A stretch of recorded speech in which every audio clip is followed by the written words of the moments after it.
I think this is the most common groove of all time, and so here's how you play it.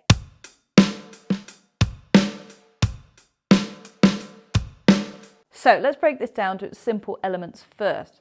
Right hand on the hi-hat playing eighth notes, 1 and 2 and 3 and 4 and 2 and 4 on the snare drum, 1 and 2 and 3 and 4 and bass drum on beat 1, 1 and 2 and 3 and 4 and this is where we start to get a little bit more complicated, bass drum on the and of 3, so we want to really be counting those eighth notes, 1 and 2 and 3 and 4 and 1 and 2 and 3 and 4 and.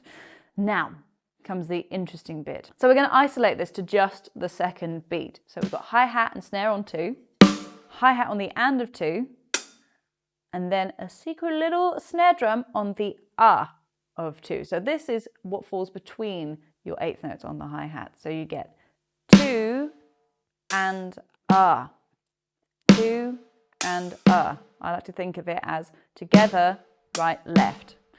2 and I'd say it out loud as you play it too.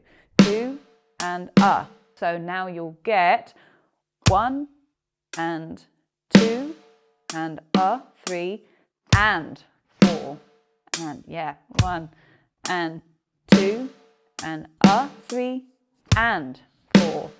And you might also find it tricky leaving that space on beat 3 as well with no bass drum. So you can try it first with a bass drum on 3, 1 and 2 and 3, 4, or you can stick to a bass drum on the and, 1, 2, 3 and 4. And both are perfectly viable, and see which you prefer, to be honest. Both will be useful to have in your back pocket. So there you have it. It's a ridiculously common groove that you can now play.